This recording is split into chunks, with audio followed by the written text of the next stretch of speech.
พอดีไอ้ก็สิเรียกกับเจ้าไอ้มาฝากใจ FC อยู่น้ำเจ้า เจ้าขับเป็นบนรถบ่เอาเมื่อก่อนพอเราขึ้นมาสาวพลังได้นี่เด้สาวอาเวียนคนงามเด้อทุกคนสาวหมู่บ้านสาวมือสาวสวยบ้านป่าในหมู่บ้านมีที่สาวอาเวียนเด้อทุกคนจูเว้ยโอ้ยจูลงเว้ย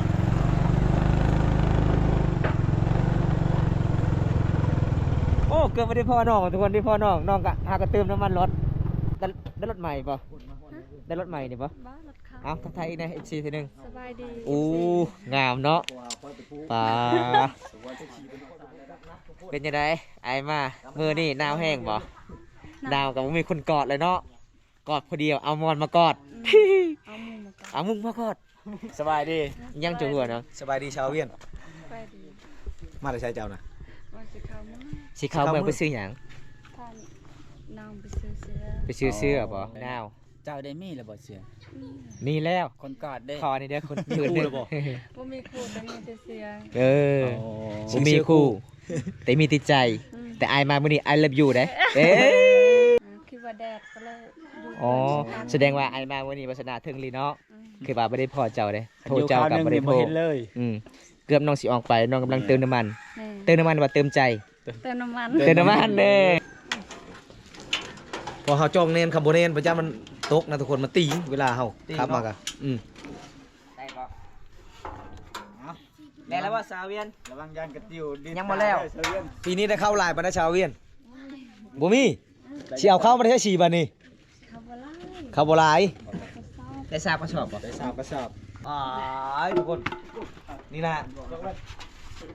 คาดเลยลีเฮ้ย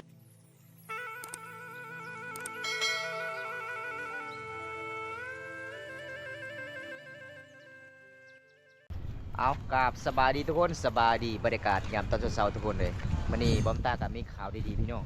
บอมตากับสิเดินทางเข้าเมืองน้องทุกคนเลยมีผู้ใหญ่ใจดีจากประเทศไทยบอมตาซื้อให้น้องอาเวียนโป่งสีขาวทุกคนเพราะว่ามื้อนี้กับบอมตาก็จัดให้ตามคำขอผู้ใหญ่ใจดีจากประเทศไทยมื้อนี้บอมตาก็สิพาทีมงาน2คนไปนำทุกคนเลยเพราะว่าบอมตาก็สิเก็บบ่ได้พี่น้องโป่งสีขาวมันก็สิหนักทุกคนเลยเพราะว่าเงินที่เหลือบอมตาซื้อมาบอมตาก็สิไปมอบให้น้องเพราะว่าบอมตาก็สิเลือกพวกสีขาวก่อนพี่น้องสีขาวหมู่บ้านสาวเวียนมื้อนี้ทุกคนจะได้กลับไปติดตามชมกันล่ะพี่น้องมื้อนี้ไป3คนกับทีมงานเฮาคือเก่าพี่น้องเอ้ยทำประเดี๋ยวบอมตาก็คือไปบ่ฮอดจนบ่ถึงแต่หมู่บ้านน้องแต่เมืองน้องก็ตกประมาณ28กิโลพี่น้องมันไกลเติบทุกคนเอ้าไปได้รับชมกันเลยนี่ทีมงานสบายดีทีมงาน สบายดีชื่อบ่าวใส่บ่ อันนี้ทีมงานเฮาเด้อทุกคนเลยบ่าวใส่สตูดิโอเดินทางมาจากกรุงเทพจากกิโล โอ้โหหลายร้อยเลย หลายร้อยหลายพันกิโลเนาะ แม่น จากกรุงเทพไปหาเมืองน้องเด้อทุกคน ทำเพื่อ FC แล้วก็หลายๆคน แม่น ถามว่าบ่ไปกับหลายๆคนก็ถามมาโอ้เป็นยังบ่ใส่คือบอกไปท้ายน้องๆเขา แม่น บ่ใส่ก็จนน่ะนะเห็นงานคือกัน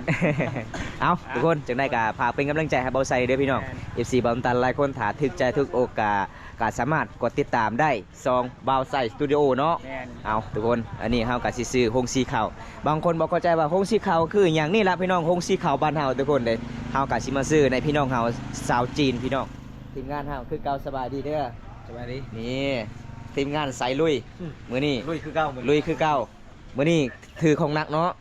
เอาพี่น้องฝากเป็นกำลังใจนี่เด้อพี่น้องบ่าวแก้ไว้ไหลคือตัวอีกพี่น้องเอากลับมาซื้อฮงซีก่อนแล้วก็เฮาสิเดินทางไปพูนพี่น้องหมู่บ้านสาวึคือขึ้นปรับขึ้นกับเมืองน้องพี่น้องหมู่บ้านนี้ทุกคนแต่หมู่บ้านนี้ติดกับตีนภูเขาที่บามตาซื้อมามื้อนี้ทุกคนบามตาก็สิขึ้นประกอบอยู่บ้านน้องเลยทุกคน ลาวบ่หรือว่า ที่บอกเฮาก็สิเก็บไว้นี่ก่อนหลังจากนั้นเฮาก็สิประกอบให้น้องเลยแล้วก็เฮาสิมาใส่ลองเบิ่งมาสิงามหรือบ่พี่น้องเอาทุกคนตอนนี้บอมตากับมือเลือกแล้วพี่น้องโค้งสีเข่าพี่น้องเลยว่าบอมตากะสิใส่น้ำมันเติมน้ำมันก่อนกับทำงานมาแบ่งทำงานก่อนทุกคนเลยเพราะว่าบอมตากะไปผู้เดียวกะไปบ่ฮอดจนบ่ถึงหมู่บ้านน้องแต่หมู่บ้านน้องกะมันไกลที่สุดแล้วก็เส้นทางมันก็สุดโหดเลยพี่น้องเฮาขามศิลาน้องอีกจางขาคือบักอีกพี่น้องคือมาฮอดหมู่บ้านน้องได้แต่เฮาก็สิเอาสิเดี๋ยวเฮาก็สิเติมน้ำมันแล้วก็เฮาสิไปพี่น้องจัดให้ตามมุมขอผู้ใหญ่ใจดีจากประเทศไทยพี่น้องมื้อนี้ก็ไปมันฮอดจอดให้ถึงพี่น้องหมู่บ้านน้องเป็นหมู่บ้านน้องสุดกับเมืองเลยเป็นหมู่บ้านติดกับติดภูเขาหรือว่าหุบเขาพี่น้อง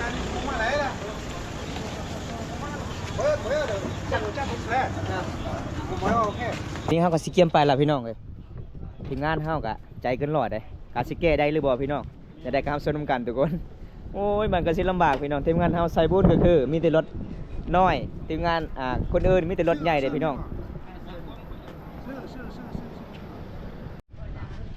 เอา อยากมีช่างพูดต้องชี้อยากเลย มีอยู่รถมีอยู่เอาซอยกันทุกคนเลยหมู่บ้านน้องไกลทุกคนฮู้ทีมภูเขาทางนู้นพี่น้องได้อยู่เป็นได้อยู่เอาอีก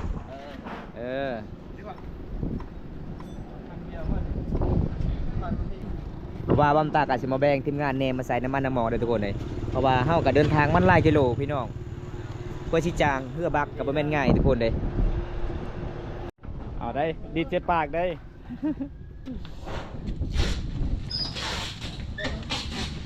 โอ้ถามผู้ใดบ่อันน่ะชินกับเส้นทางนี่ทุกคนน่ะบอกเลยว่ายากหลายทุกคนน่ะ เอ้ยผมมองแล้วผมฟังผมว่าน้ำอ้ายเห็นบ่ อ่ะ หมอน้ำอ้ายนะอ้ายทุกยอดได้กุ้งชีมันกระเพงทุกคนเลยช่วงนี้บ่ว่าเงินบ้านเฮามันก็คือหลายพี่น้องจับรถปุ๊บเอาเถอะ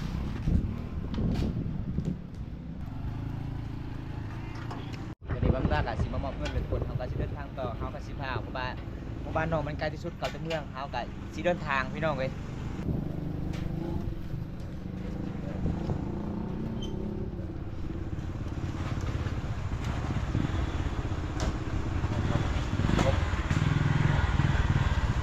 ครบมาเรียบร้อยแต่ไอ้เพิ่นใจดีเด้อคุณว่าเอาเลยเลือกเอาเลย ให้บอกให้เฮาบอก ให้เลยให้ มาเอากระทิงแดงเฮา ขึ้นแรงก่อน เอากระทิงแดง อันนี้ สารน่ะ อันนี้ปะ สารน่ะยังไม่แท้ เอาตัวนี้มาเจอเหรอเดินทางนำกันทุกคน เดินพลังแป๊บ นี่เห็นบ่ไอ้ไงเพื่อนใจดีเลยขอบใจได้เด้อ เข้าใจ ขอบใจเป็นว่าเอาเดินทางไปพูดเลยทุกคนเลยเพราะว่าไอ้ไงเพื่อนเป็นคนจีนแต่ว่าภาษาลาวเก่งเลยพี่น้อง เอาเดินทางต่อวันนี้เบิ้งทีมงานเฮาใจเกินร้อย ชิมาเอาอีกเครื่องนี้เด้อชิมาชื่ออีก มันบ่ตายบ่จักดีบ่ ทำประกัน หาประกันเนาะ ทำประกันนี้เนาะ โอเคหาประกันถ้า ทำประกันนี้ ฮอดพุ่นก็เฮาเปิดบ่ได้เฮากลับคืนเนาะ ได้ เปลี่ยนใหม่เอาตอนนี้ก็สิออกจากเมืองนอกเลยเด้อทุกคนเอาก็เดินทางต่อ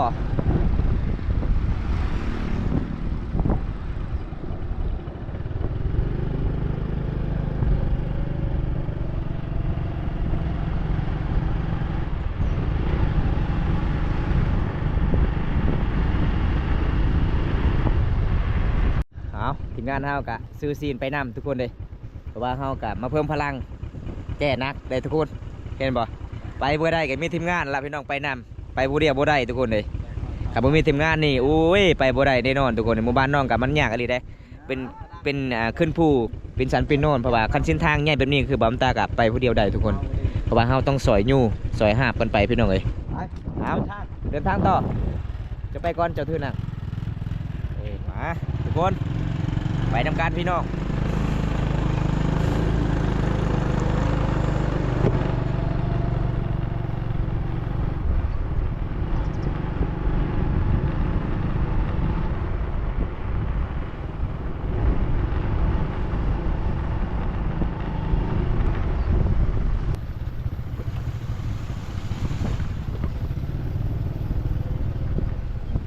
นี่สภาพเส้นทางเห็นบ่ทุกคน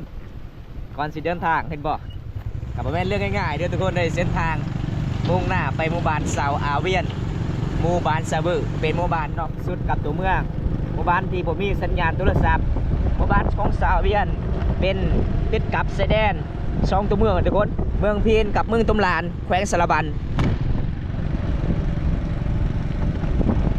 รอดอยู่บ่รอดอยู่บ่โอ้ยเบิ่งทุกคน โอ้ยพี่น้องเอ้ยสิรอดหรือบ่สิรอดหรือสิล่วงทีนี้หาบ้านซาเวียน เอา ชกจับมามับเลย จำเลยบ่ ตรงมับโอ้ตาฮักกันเลย โอ้ จบแข่ง แข่งกันนี่จับมับนี่ เอาลุยต่อ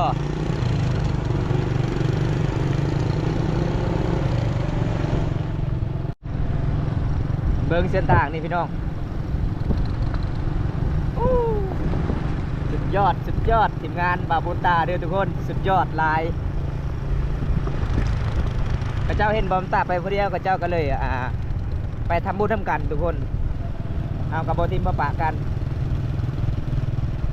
กระเจ้าเห็นบอมตาไปสิพันบุญคนเดียวตลอดเลยแต่ละเถื่อพี่น้องก็เลยกระเจ้ากะ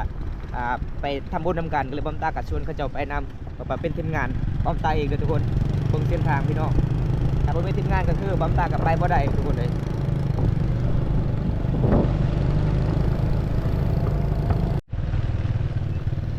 สบายดีเป็นสาวรักรถใหญ่มากทุกคน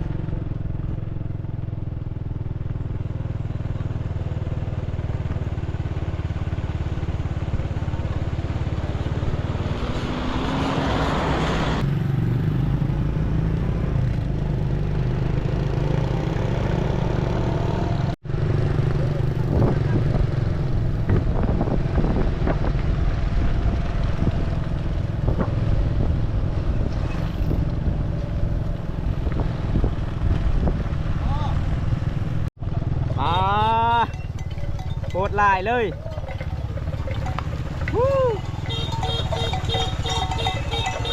หลีกทางนี่เด้อหลีกทางก่อนเด้อ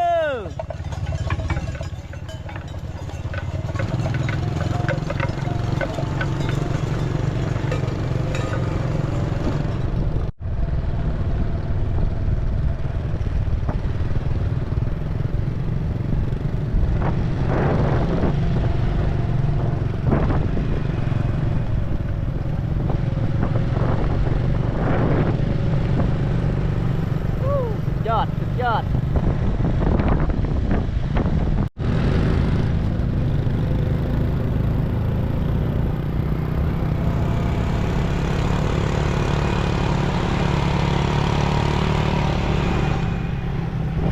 เอาตอนนี้เฮากลับมาฮอดจุดหมายปลายทางบ้านแก่งเอาล่องเด้อทุกคนเอากระสิข้ามเรือบักก่อนทุกคนเลยเดี๋ยวบอมตากับสิพา FC เดี๋ยวครับชมบรรยากาศเดินทางวันนี้พี่น้องโอ้จำเลยเนาะสกรถแล้วเราแค่เลิกเลยนี่ฮอดเสร็จแล้วน้องเลยเดินทุกคนเลยสิคามไปบ้านแก่งอะลองนี่เห็นบ่ทุกคนเพื่อมาฮอดหมู่บ้านน้องเฮากะต้องขามเรือบักก่อนเลยทุกคนเลยเดี๋ยวนึงนี่วันนั่งนี่เป็นนกนั่งเอ็นเลยนี่นั่งอยู่นะไปฮอดจุดหมู่บ้านแกงอะล่องแล้วเขาก็สิข้ามไปพุ่นทุกคนสิข้ามไปบ้านแกงอะล่องเขายังรอทางคือบางยังไม่ทันได้มาเด้บอมตากับสิพายซีครับชมนี่ละเส้นทางที่บอมตาไปแต่ละเถื่อแต่ละบ้านสิพายซีดีครับชมตามติดวิถีชีวิตสาวลาวก็บ่เป็นเรื่องง่ายๆเลยทุกคนอันนี้เขาก็สิข้ามไปพุ่นได้เพราะว่าคือบักสะบานกับกำลังสีมาเลยพี่น้องเลยเบิ่งสภาพเส้นทางเขาสิลองคอยบ่เป็นเรื่องง่ายๆพี่น้อง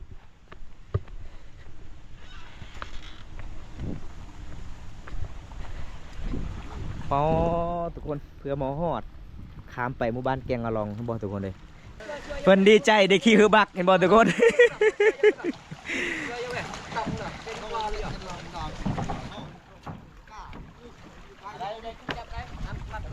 ต้นไหนแกละไกโอ้มากระบอกทุกคนกระเจ้าสิบขาดเลยเอาเอา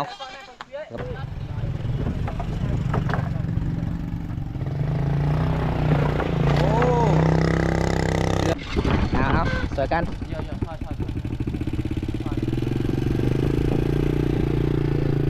เฮ้ยว่ากัน100 โลกันเฮ้ย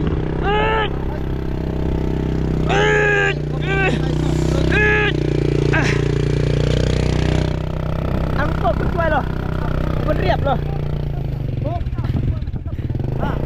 ไปกล้วยถอยไว้เออถอยไว้เออโอ้ไปเลยเออเอาไป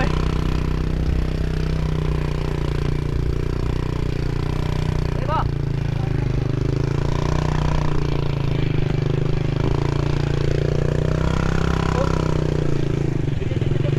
ค่อยได้ป่ะ เข้าหมู่บ้านแกงลงก่อนแล้วก็เราจึงเข้าบ้านสบึกทุกคนเลยเพราะว่าบอมตากับไม่ได้ทายตอนบอมตาก็จะให้เงินที่ค่าเครือบัก3 คันเฮาทุกคนเพราะว่าเฮากับเส้นทางมันยากแน่ก็เลยบอมตาก็ไม่ได้ทายทุกคนเลยคอยเด้อคอยเด้อตกนี่แล้วเลยได้โอ้โอ้โอ้โอ้อ๋อ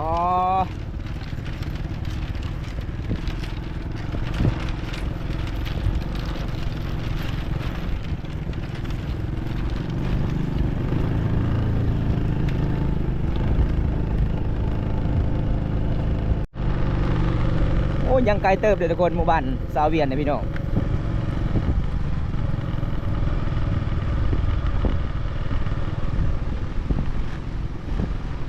อันนี้ก็ฮอดหมู่บ้านแกงอะลองสาวบ้านแกงอะลองหมู่บ้านนี่ออกจากนอกตัวเมืองเป็นหมู่บ้านขามเซละนองจึงเข้าหมู่บ้านนี่เด้อทุกคนเบิ่งสภาพเส้นทางโอ้ย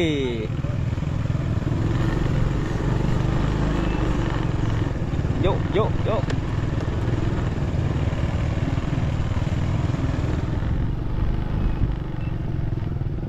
อ๋อเส้นทางพี่น้องเอ้ยตอนนี้เขาก็สิออกจากบ้านแกงอะลองเลยทุกคนเดี๋ยวมันตากาสีท้าย FC ได้ครับชมเลยไปฮอดหมู่บ้านสาวอาเวียนเด้อทุกคน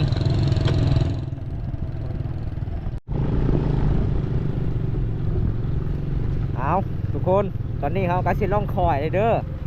คอยห้วยสลอยพี่น้องหมู่บ้านสาวเวียนกันยังบ่ฮอดเถื่อเด้อพี่น้องเลย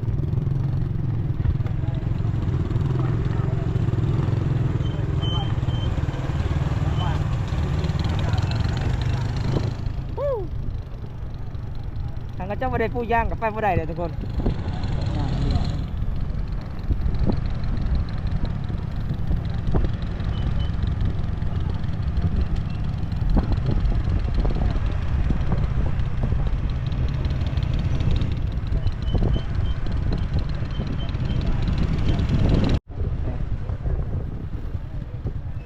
คอยเด้อคอยเด้อโอ้ยามหน้าพ่นนี่ไปบ่ได้เลยทุกคนยามหน้าพ่นจะเป็นน้ำท่วมเลยครัวนี่พี่น้องเป็นครัวครัวจมเลยทุกคนปลาหลายเนาะ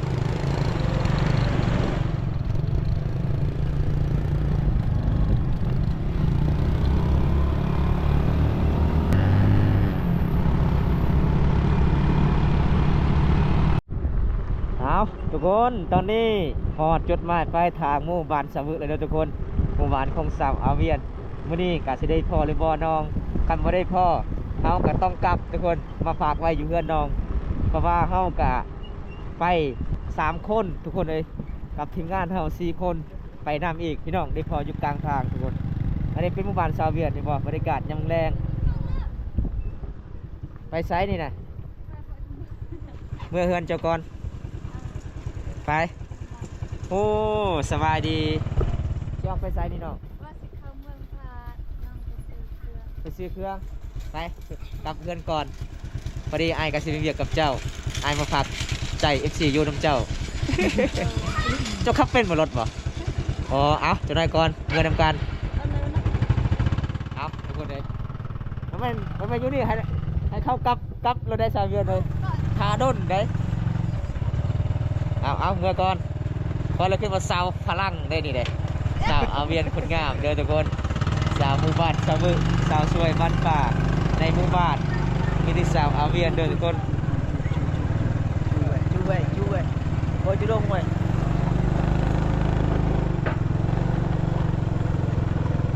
โอ้เกือบไม่ได้พ่อน้องทุกคนที่พ่อน้องกะหากระเติมน้ำมันรถ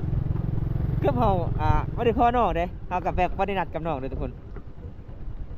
นี่ฮอดเทือนฮอดศาลแล้วเอาทีมงานเฮากับมาฮอดจอดถึงเด้อทุกคนเป็นรถงามแท้รถได้รถใหม่ป่ะ ได้รถใหม่นี่ปะ บ้านรถเขา เอาทักทายอีกนะอีกทีหนึง สบายดี อู้งามเนาะป่าเป็นยังไงไอ้มามือนี่หนาวแห้งบ่หนาวกับมีคนกอดเลยเนาะกอดพอดีเอามอนมากอด เอาหมูมาก่อน เอามึงมากอดมือนี่น้องว่ายังได้หงสีได้หรือบ่น้อง ยังบ่ได้ มี FC ผู้ใหญ่ใจ มื้อนี้มี FC ผากมาเด้อ เบ้าตา ให้เจ้า ตาก็เลยโทษ หงสีเข้าไม่เป็นหงสีเข้า ทงสิค่ะน้อย หงสีเข้าน้อย ดีใจบ่ดีใจเนาะสบายเฮามาแต่ให้จะชวนกับบ่ได้ตำเนาะด้วยมือเนาะแล้วก็ซีเลยทุกคนเลยเพราะว่าบำตาก็จัดให้ตามห้องคอเป็นไงจะดีอีหยัง สบายดี อีหยังจะหัวเนาะ สบายดีชาวเวียน ไปดี มาแต่ใช้เจ้านะ ว่าสิเขามา สิเข้าเมืองไปซื้อหยัง ท่านน้องไปซื้อเสื้อ ไปซื้อเสื้อบ่ ไก่ โอ้ สีน้ำ กะสิ ไป หนาว สินาว เจ้าได้มีแล้วบ่เสือ มีแล้ว คนกอดได้ คอนี่เด้อคนอื่นเด้อ ว่ามีครูแต่มีแต่เสียง เออบ่มีคู่ แต่มีติดใจ แต่อายมามื้อนี้ I love you เด้เอ้ย อ่ะ เอาพี่น้องเว้ยตอนนี้น้องกะสิได้ฮงซีเลยเนาะบัดนี้เนาะบ่คือบ่พันเลยบ่น้องว่าสิได้บ่ คิดว่าฟัน บ่คืนเลยโอ้แต่เมื่อคืนนี่คอยพันเห็นเจ้าไล่คอยได้ เยอะ เอาผ้ามาพันค่อย เอาจังได้กะ มา เอาออกเลย มันจอมันอะไร ไอ้พ่อแม่อยู่เฮือนบ่ไอ้พ่อแม่บ่ พ่อคอยอยู่เฮือนแม่คอยไปเกี่ยวข้าว ไปเกี่ยวข้าวเป็นหยังน้องคือบ่ได้ไปเกี่ยวข้าว คิดว่าแดดก็เลยอยู่ อ๋อ เฮือน แสดงว่าไอ้มาวันนี้วาสนาถึงลีเนาะ อืม คือว่าบ่ได้พอเจ้าเด้โทร อยู่ เจ้า ข้าว กับ นึง บ่ได้ นี่ โท บ่ ร เห็นเลย เกือบน้องสิออกไปน้องกำลังเติมน้ำมัน แม่ เติมน้ำมันว่าเติมใจ เติมน้ำมัน เติมน้ำมันเด้อเอาจังได้กะให้ทีมงานเฮา ลองเบิ่งเอาข้าวมาลงแล้วได้จังหน่อยได้ ชาเวียนมาแก้เอา ลองข้าวเลยได้น้องมีข้าวแห้งบ่ เอาจะย่อได้บ่ โอ้ครับบ่มีสิลองได้ทุกคน บ่ เพราะ ได้ ว่า ง่ายแกมาแต่เมืองมันยังได้จะลงรถย่อรถ เพราะว่าเฮาซื้อมาแต่เมืองนองคันถาบ่งามเฮาก็มาเปลี่ยนใหม่ มา อี ได้ ก ดีไหน เอาข้าวเขาให้ เอา อ่ะ บอกให้พอแกะออกเลย แก้เพราะลุย แกมาชาวเวียน สะดวกสบายแล้วสาเวียนบัดนี้ทุกคน อ่าต่อไปก็บ่ได้ตูนบ่ได้ตำด้วยมือแล้ว ได้บ่ เฮ็ดบ่ตาเจ้าจัดบ่นี่คอยบรรทุกมาแต่เมืองพุ่น เพื่อชาวเวียนโดยเฉพาะ บ่นักปานใดทุกคน แต่ชาวเวียนนี่ บ่นั่งบ่อย่างเฮานะบ่มีบ่นั่ง บ่มักเลย แบนปานนุ่งนั่งเอ็นเมื่อกี้นี่แต่บ่ฮู้ว่าบ่รถเฮาสิคาดหรือบ่หั่นน่ะเบิ่งขึ้นรถตัวนั้นน่ะสงสัยคาดแล้วรถ ขาดแล้วขาดก็คือ เอาเสื้อผ้าสาเวียนมายิบแทน พอเฮาจ้องเนนคำบ่เนนประจามันตกนะทุกคนมันตีเวลาเฮาขับมากะได้บ่แล้วว่าสาเวียน ระวังยานกระติวดิน ยังบ่แล้ว ชาวเวียน ปีนี้ได้เข้าหลายปานใดชาวเวียนบ่มีสิเอาเข้าประเทศ4บัดนี้ เขาบ่ไล่ เข้าบ่หลาย เขาเศร้า ได้ทราบก็ชอบบ่ ได้สาวกระสอบ เขาคือไล่ เขาวหน้าเด้เขาวหน้าเฮาไปดำนะ ไล่ เขาให้บ่ทันไปเบิ่งนะบ่